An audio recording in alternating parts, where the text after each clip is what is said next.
I have somehow made it to the age of 22 years old, being an English education major, as well as someone who's very interested in politics.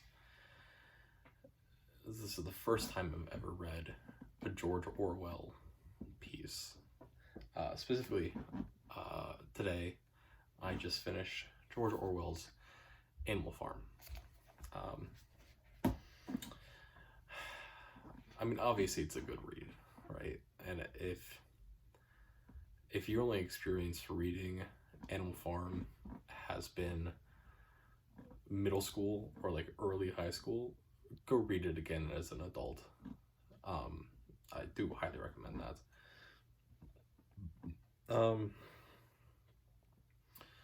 This book in of itself, right,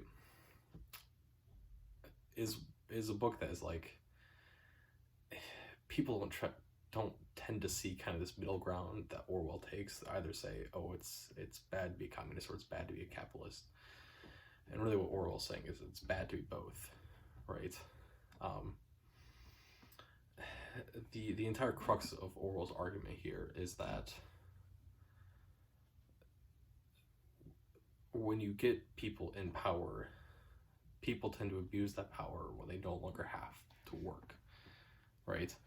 So when we first get with, in the very beginning and in the very end of the novel, right, there's very clear ownership, there's very clear, I'm in charge, you're not, you're the worker, do as I say, right?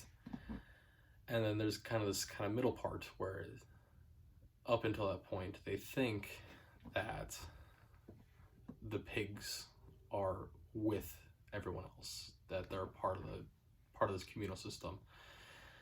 But from the very beginning, we see that the pigs don't really work all that much,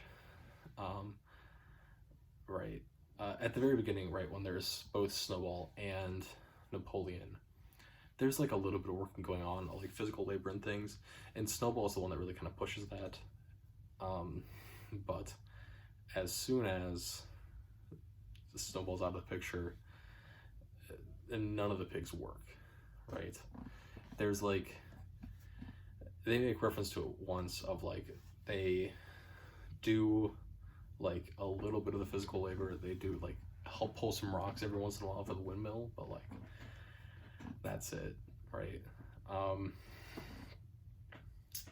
Yeah. I think another thing to kind of really focus on is really this idea of no heroes. In a society like communism that is solely focused on production and trying to maximize efficiency and trying to get everyone to be working, as soon as you can't work, you're useless, right? And ironically, that is the exact same way that capitalists think, right? Where like, as soon as a Boxer, who is by far the thing that's holding all of this together, he is maybe the most internalized supporter of Napoleon. He is the hardest worker, and he does the most work, and he's also like the biggest war hero in their fights with the humans. And he gets hurt, and as soon as he shows that he's hurt, he's out, right? He gets shipped off to be made into glue. Yeah, right? And in communist fashion, that happens.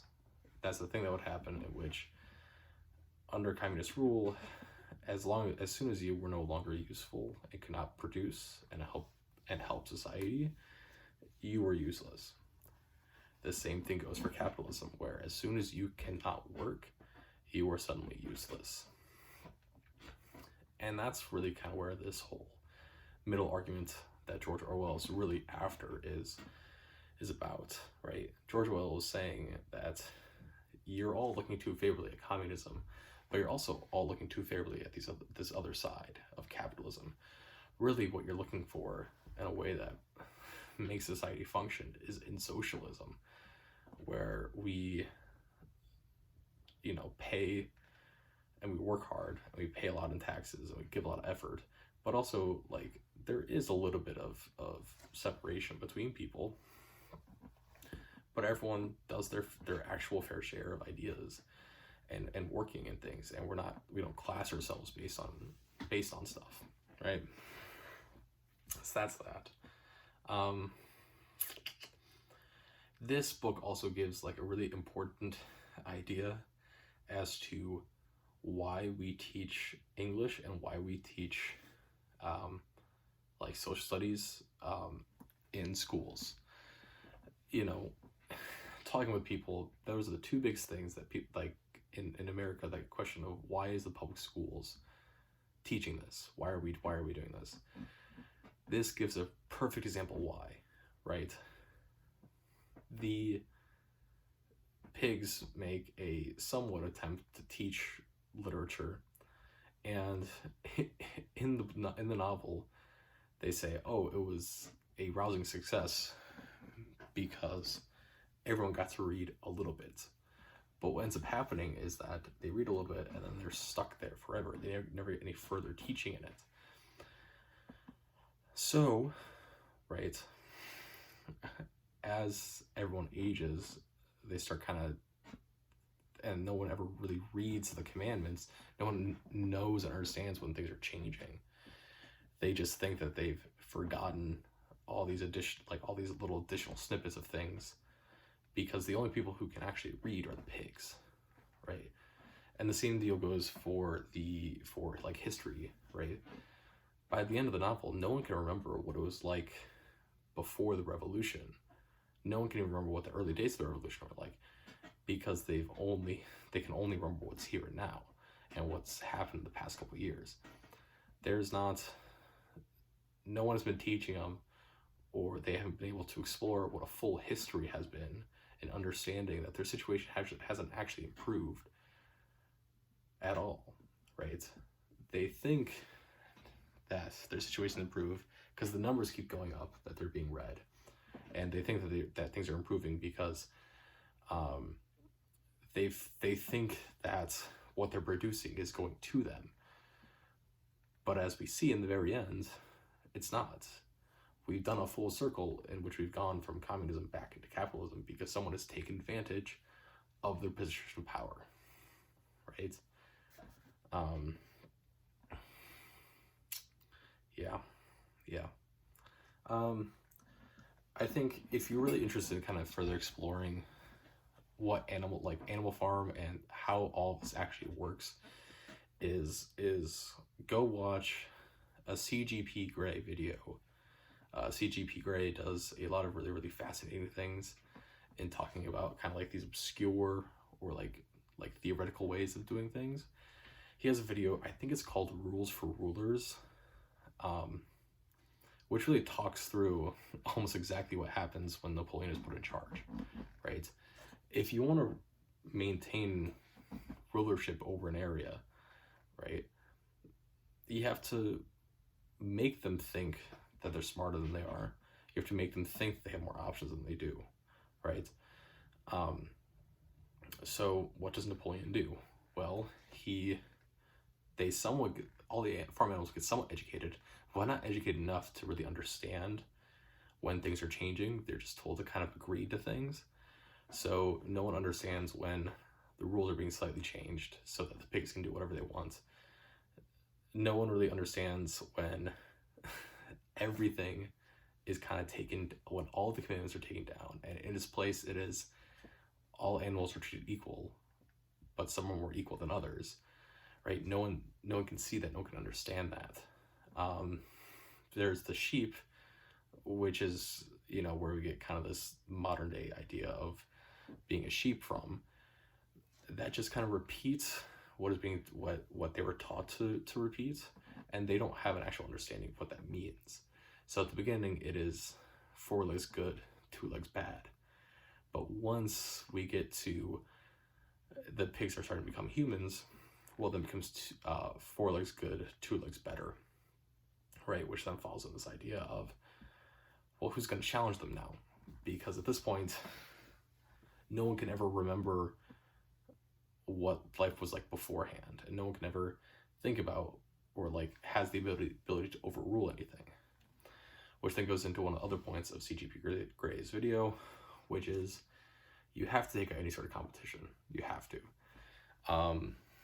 And the way that works is you develop some sort of secret society or some way to control your political enemies. Napoleon gets rid of Snowball, who is his only person who was like at his same level. Snowball, for the most part, is like seems to have been trying to like actually improve the lives of the pigs or improve the lives of all the animals, and like really stick to like this animal-led system. And then Snowball uses his pack of dogs that he's raised by himself and he's been completely in charge of to get rid of Snowball, right? And then starts using Snowball as the main political enemy for everything, right? Which then further and further cements that they can't do anything, right? Because the only person who's ever opposed Napoleon is gone and is public enemy number one. And then kind of last thing to like focus on is the idea of like limiting mobilization. Now it's not made, this like connection isn't kind of really made clear unless you do a little bit of digging and thinking about the economics of the area and how everything's situated. For the animals that are on the farm, they have the farm and they have the two farms that are surrounding them, and there's this kind of like main road that like you have to take a trek to get out to, but even once you're there, no one really knows what's beyond that. So for the animals that are on the farm, the only places for them to escape and go to are the two other surrounding farms, right? That's the only place that they can escape to. And once we get to that point of where like seems to be kind of animals that are questioning of like, hey, should we get out of this? You know, should we be leaving?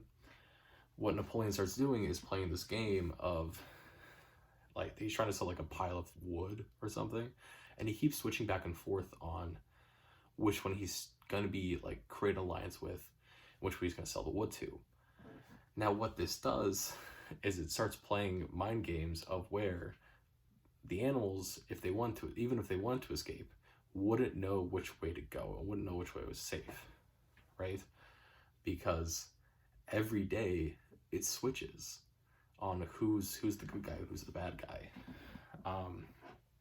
So there is no mobilization. There's no ability to be a mobile population because they don't know who to trust.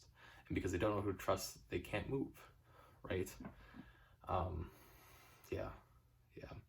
That was something that was pretty predominant during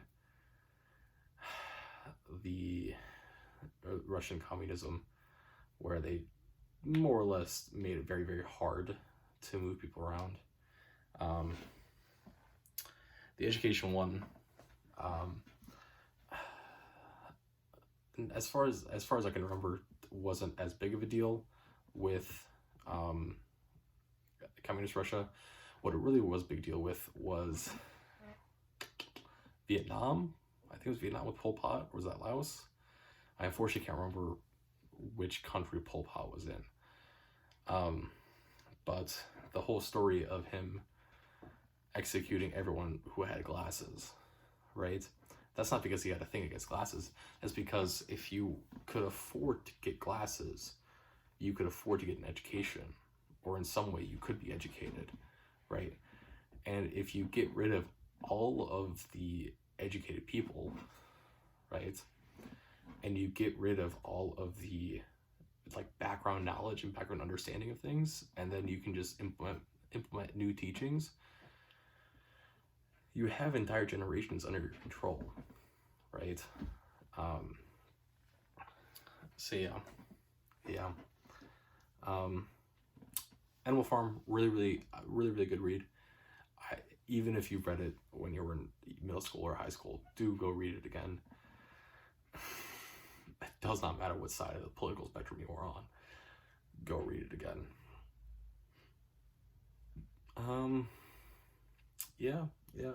This is gonna go in my classic section. I think I'm gonna put it between Moby Dick and Grapes of Wrath. I mean, because I don't remember this was like 2-hour read, right? So very, very easy to read, very, very easy to teach, I think, which I think is part of why it goes this high. I don't think it's as enthralling as Grapes of Wrath, but I think teaching wise it's way easier, and I think it makes way more sense to do. That's that.